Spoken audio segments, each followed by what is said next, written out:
પૂરું થઈ ગયું માન લેવાનું તમારે. પછી એક ડૉક્ટર સાહેબ મારું ભૂલ કાઢે છે, એ તો મારા હિસાબમાં કે મારી પાસે એમને છે સહાય કરીને.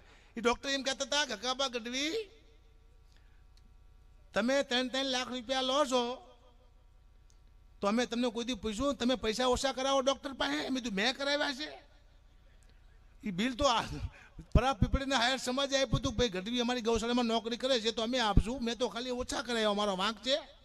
અને ડૉક્ટર સાહેબને મારો હિસાબ માગે છે, મેં તને કોઈ દી પૂછ્યું કે તારા ઇન્જેક્શનના કેટલા પૈસા છે, તમારો કેટલો પગાર છે?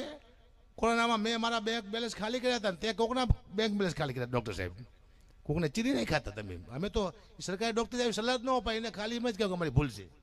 આવી સલાહ આપે છે, દુઃખની વાત છે, પણ અમારે કરવી પડશે. મને કે 3 લાખ રૂપિયા મેં હિસાબ આપ્યો કે હું 3 લાખ રૂપિયા માની લો લઉં છું, 3 લાખ લઉં છું એટલે 15 પ્રોગ્રામ થાય મારે, એટલે 50 લાખ રૂપિયા થયા મહિનાના.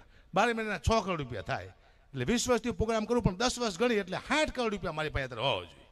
તો ડૉક્ટરને વિનંતી કે તું મને ખાલી 6 કરોડ રૂપિયા આપે, બધું તું મારું લઈ જા. હેડ સાલા આવું ગઢવી સામે પડો છો.